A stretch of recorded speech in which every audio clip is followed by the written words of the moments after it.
ప్రభునందు ప్రియమైనటువంటి నాతోటి సహోదరి సహోదరులందరికీ మన ప్రభువును రక్షకుడైన యేసుక్రీస్తు నామములో మీ అందరికీ వందనాలు తెలియజేస్తూ ఉన్నాం. పిల్లరా, అనుదినము మీతో కలిసి దేవుని యొక్క మహాజ్ఞానాన్ని నేర్చుకునే అవకాశాన్ని దేవుడు నాకు ఇచ్చారు. అందుని బట్టి దేవునికి కృతజ్ఞత తెలియజేస్తూ ఉన్నాం. పిల్లరా, దేవుని యొక్క వాక్యం వినడం అనేటువంటిది మన జీవితంలో అత్యంత ఉత్తమమైనటువంటి చర్య. ఆ చర్యను మీరు ఏర్పాటు చేసుకుంటున్నారు, దేవుని యొక్క వాక్యాన్ని వింటున్నారు, గ్రహిస్తున్నారని మేము సంతోషిస్తున్నాం. ఈరోజు కూడా మనం కొద్ది నిమిషాలు దేవుని యొక్క వాక్యాన్ని మనం ధ్యానం చేద్దాం. ఈరోజు మనం ధ్యానం చేయబోయేటువంటి అంశం ఏంటంటే దేవునికి ఇష్టమైన హృదయము అనే అంశాన్ని మనం ఆలోచించేద్దాం. నాతోటి ప్రియమైన దేవుని పిల్లారా, అసలు హృదయం అంటే ఏంటి అని మనం ఆలోచన చేసినట్లయితే, దేవుడు మనకిచ్చినటువంటి ఆత్మకు 3 స్వభావాలు ఉన్నాయి. 3 స్వభావాల కలయికే ఆత్మ. ఏంటి 3 స్వభావాలు అంటే, ఒకటి మనస్సు. మనస్సు ఆలోచనల కేంద్రం. రెండవది హృదయము భావోద్వేగాల కేంద్రం. మూడవది మనస్సాక్షి. ఈ మనస్సాక్షి తప్పు ఒప్పులు చెప్పేదానికి కేంద్రమై ఉంది. నాతోటి ప్రియమైన దేవుని బిడ్డలారా, దేవునికి ఇష్టమైనటువంటి హృదయాన్ని గురించి ఈరోజు మనం మాట్లాడుకుంటూ ఉన్నాం. అంటే ఈనాడు చాలా మంది నా హృదయం ఎక్కడుంది, నా మనసు ఎక్కడుంది అంటారు. మన హృదయాలు, మన మనసు ఎక్కడ ఉండదు. మన హృదయము, మన మనస్సాక్షి మనసు అంతా కూడా ఇక్కడే ఉంటుంది. అంటే మన ఆలోచనలే మనసు, మన క్రియలే హృదయాలు. మన ఏది తప్పో ఏది ఒప్పో అని తప్పని చేయకుండా ఒప్పని చేయడమే మనస్సాక్షి యొక్క పని. అంటే ఆలోచనలన్నీ కూడా ఇక్కడే ట్రావెల్ అవుతాయి కనుక, ఇక్కడే మొదలవుతాయి కనుక, హృదయము, మనస్సాక్షి అంతా కూడా ఇక్కడే ఉండదనే విషయాన్ని గుర్తుపెట్టుకోవాలి. ఇక్కడ మాత్రం కేవలం మాంసపు తిత్తే తప్ప ఇక్కడ హృదయం, మనసు ఉండే అవకాశం అనేది లేదు. అయితే దేవునికి ఇష్టమైనటువంటి హృదయాన్ని గురించి ఈరోజు మనం ఆలోచించేద్దాం. దాంట్లో మొట్టమొదటి విషయం మనం ఆలోచన చేసినట్లయితే, విరిగి నలిగిన హృదయము లేక విరిగిన హృదయం కావాలట. కీర్తన గ్రంథము 51వ కీర్తన 7వ వచనంలో దావీదు రాసినటువంటి కీర్తన. దావీదు పాపం చేసిన తర్వాత, దేవుడు ఆ పాపాన్ని తెలియజేసిన తర్వాత, నాతాను ప్రవక్తతో ఆ పాపాన్ని తెలియజేసిన తర్వాత, దావీదు పశ్చాత్తాపడి తన పాపముల విషయంలో కృంగిపోయి, తన పాపముల విషయంలో మారు మనసు పొందినటువంటి పరిస్థితుల్లో రాయబడినటువంటి కీర్తన. అక్కడ మనం చూసినట్లయితే విరిగి నలిగిన హృదయం అంటాడు. విరిగిన హృదయము. దావీదు యొక్క మనసు విరిగిపోయింది, దావీదు యొక్క హృదయం విరిగిపోయింది.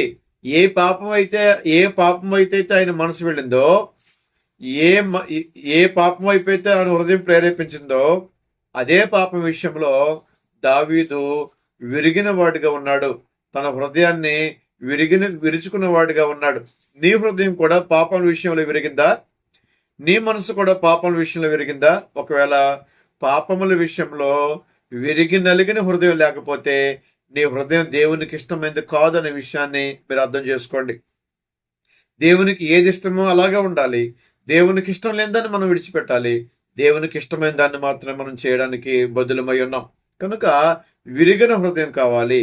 కనుక పాపముల చేత ఎవరైతే మోసపోతున్నారో, పాపముల చేత ఎవరైతే బందీలుగా ఉన్నారో, పాపానికి ఎవరైతే దాసులుగా ఉన్నారో, ఎవరైతే పాపానికి మీ జీవితాలను అమ్ముకున్నారో, ఎవరైతే సాతానుకు బందీలుగా ఉన్నారో, అలాంటి వారందరూ కూడా దేవునికి ఇష్టలుగా ఉండాలంటే విరిగిన హృదయం కావాలి.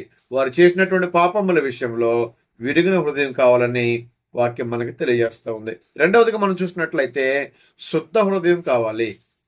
కీర్తన గ్రంథము 51వ కీర్తన 10వ వచనం మనం చూసినట్లయితే, శుద్ధ హృదయము, పరిశుద్ధమైన హృదయము, పాపము లేని హృదయము, పాపము అంటని హృదయము.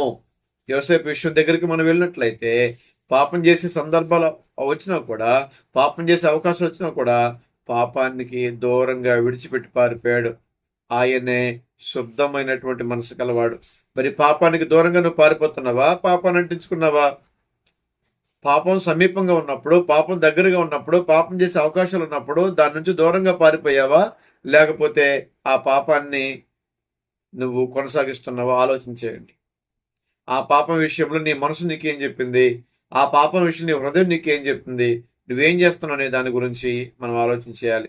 ఎప్పుడైతే మనిషి ఉత్తమమైన విషయాల గురించి ఆలోచన చేస్తాడో, మనిషి తన భవిష్యత్తుల గురించి ఆలోచన చేస్తాడో, మనిషి తన జీవితాన్ని గురించి ఆలోచన చేస్తాడో, అప్పుడు తప్పు చేయకుండా జాగ్రత్త పడతాడు. ఎప్పుడైతే మనిషి తన జీవితాన్ని గురించి ఆలోచన చేయడో, ఎప్పుడైతే మనిషి దేవుని సంకల్పన గురించి ఆలోచన చేయడో, ఎప్పుడైతే దేవుని కోపన గురించి మనిషి ఆలోచన చేయడో, అప్పుడు ఈజీగా పాపం చేసేదానికి అవకాశం అనేది ఉంది. నాతోటి ప్రియమైన దేవుని బిడ్డలారా, ఒకటి విరిగిన హృదయం కావాలి, రెండవది శుద్ధ హృదయం కావాలండి.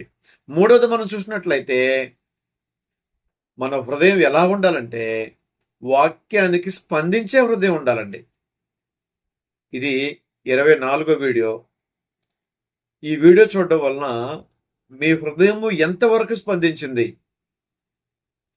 ఎంతవరకు మీరు ప్రభావితం అయ్యారు, ఎంతవరకు దేవుని వాక్యానికి సమర్పించుకునేటువంటి ఆలోచన వచ్చింది. అపోస్తుల కార్యం 16వ అధ్యాయం 14వ వచనంలో లూదియా మనకు కనపడుద్ది. లూదియా తనకు విలువైనటువంటి వ్యాపారాన్ని కూడా పక్కన పెట్టి దేవుని వాక్యాన్ని వినటానికి వెళ్ళింది. దేవుని వాక్యాన్ని వినటానికి వెళ్ళింది కనుకనే, తనకున్నటువంటి పని కన్నా దేవుని వాక్యం వినడం గొప్పని అనుకుంది కనుకనే దేవుడు ఆమె హృదయాన్ని తెరిచాడు. అంటే వాక్యాన్ని విన్న వెంటనే ఆమె వాక్యానికి స్పందించింది. మరి దేవుని వాక్యాన్ని వింటున్నావు, ఆదివారం వాక్యం వింటున్నావు, యూట్యూబ్లో వాక్యం వింటున్నావు, ఫేస్బుక్లో వాక్యం వింటున్నావు, ఇన్స్టాగ్రామ్లో వాక్యం వింటున్నావు. నువ్వు ఎంతవరకు స్పందిస్తున్నావు, స్పందించి ఎంతవరకు మార్చుకున్నావు, ఇది కూడా దేవుడు లెక్కేస్తాడు ప్రియులారా. కనుక మనము ఇప్పుడు కూడా మన హృదయము వాక్యానికి స్పందించే హృదయంగా ఉండాలి. వాక్యాన్ని హృదయం స్పందించేలాగా ఉండాలంటే మొదట మన మనసు కంట్రోల్లో ఉండాలి. మన మనసును నడుము కట్టుకోవాలి. ఎప్పుడైతే మనసును నడుము కట్టుకుంటుందో అప్పుడు మనసు మంచి వాటిని గురించి ఆలోచించేద్ది.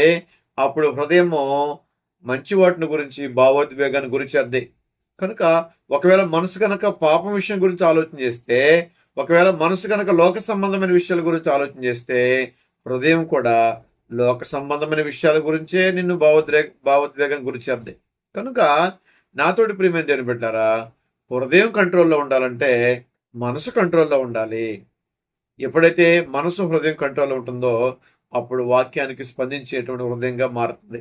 అలాగే నాలుగవదిగా మనం చూసినట్లయితే యథార్థమైన హృదయము, లోపము లేని హృదయము, మనస్సాక్షి కల్మషము తోచకూడని హృదయము, భేదాలు లేని హృదయము, యథార్థత ఉండాలండి. ఈరోజు ఎంతమందికి యథార్థత ఉందండి?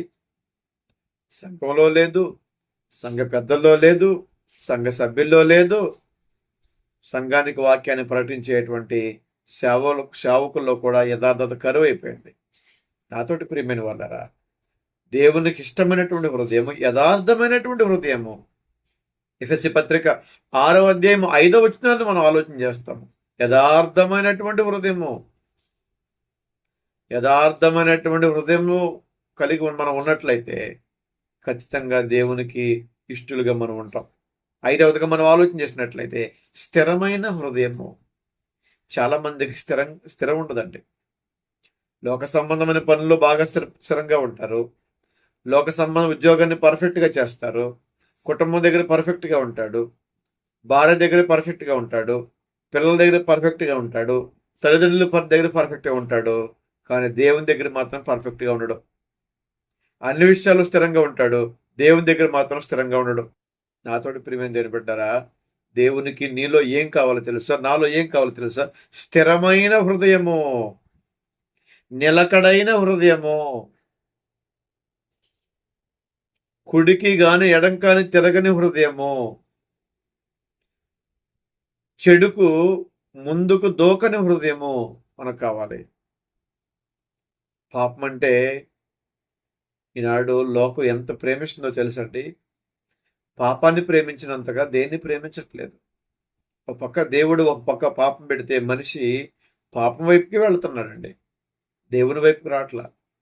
దేవుడు నిన్ను ప్రేమిస్తాను, నిన్ను దీవిస్తాను, నీకు కావాల్సిన ఇస్తాను అని దేవుడు చెప్తుంటే, దేవుడు అభయాన్ని ఇస్తుంటే నువ్వు కావాలి కానీ నాకు లోకం కావాలి అన్నాడండి. దేవుడు కావాలి, లోకం కావాలంటే కుదరదండి. దేవుడు కావాలంటే లోకాన్ని విడిచిపెట్టు. లోకంలో శరీరాశ, నేత్రాశ, జీవపడంబాలు ఉన్నాయి. అవి తండ్రి వలన పుట్టినవి కావు. తండ్రి వలన పుట్టినవి కానివి నువ్వు చేసావనుకోండి, తండ్రి ప్రేమ మీలో ఉంటుందా? అప్పుడు నువ్వు స్థిరుడుగా ఉంటావా? ఉండలేవండి. స్థిరమైన హృదయం కావాలి. అపోస్తలుల కార్యం 11వ అధ్యాయము 23వ వచనంలో స్థిరమైన హృదయం గురించి మాట్లాడతాడు. అలాగే 6వదిగా మనం చూసినట్లయితే నిష్కపటమైన హృదయము. చాలా మందికి కపట ప్రేమలు ఉంటాయి. పెదవుల ద్వారా ప్రేమిస్తారండి, హృదయంలో ఏముండదండి. అంతరంగం లెక్కలు చూసుకుంటారండి. పగవాడు అనేకమైన ముద్దులు పెట్టును అంటాడండి. నాతోటి ప్రేమ పెట్టారా? నిష్కపటమైన ప్రేమ కావాలండి, నిష్కపటమైన హృదయం కావాలండి. అపోస్తలుగా 2వ అధ్యాయం 47వ వచనంలో మొదటి శతాబ్దపు సంఘస్థుల యొక్క వాళ్ళ హృదయాలు ఎలా ఉన్నాయో తెలుసండి. నిష్కపటమైన హృదయం, కపటము లేని హృదయం. అన్ని కపటాలండి, మోసాలండి, అసూయలండి. ఒకడు సంతోషంగా ఉంటే చూడలేరండి, ఒకరు ఏదైనా కొనుక్కుంటే చూడలేరండి. అలాంటి హృదయం ఉన్నప్పుడు దేవునికి ఇష్టంగా ఉండలేం. చివరిగా 7వదిగా మనం చూసినట్లయితే దేవుణ్ణి ఎరుగు హృదయము. దేవుణ్ణి ఎరగాలండి నువ్వు నేను. దేవుని ఎరగడం అంటే ఆయన గొప్పడు మంచడం కాదండి. దేవుని గుణలక్షణాలు ఎరగాలి, దేవుని వ్యక్తిత్వం తెలుసుకోవాలి, దేవుడు మనల్ని ఎలా జీవించమన్నాడు తెలుసుకోవాలి, ఏ లక్షణాలు కలిగి భూమి మీద మనం బ్రతకాలో తెలుసుకోవాలి. అలా తెలుసుకున్నప్పుడు నీ జీవితానికి సార్థకం అవుతుంది. అలా తెలుసుకోనప్పుడు నీ జీవితం వృధా. ఎంత సంపాదించే ఉపయోగం ఏముందండి? ఎంత లోక సంబంధం, ఎంత జ్ఞానం సంపాదించుకుంటే ఉపయోగం ఏముందండి? నీ ఉద్యోగం నిన్ను కాపాడగలదా? నీ జ్ఞానం నిన్ను కాపాడగలదా? నీ డబ్బు నిన్ను కాపాడగలదా? నీ హోదా నిన్ను కాపాడగలదా? కాపాడే దేవుడే కదా, కరుణించే దేవుడే కదా, దయ చూపే దేవుడే కదా.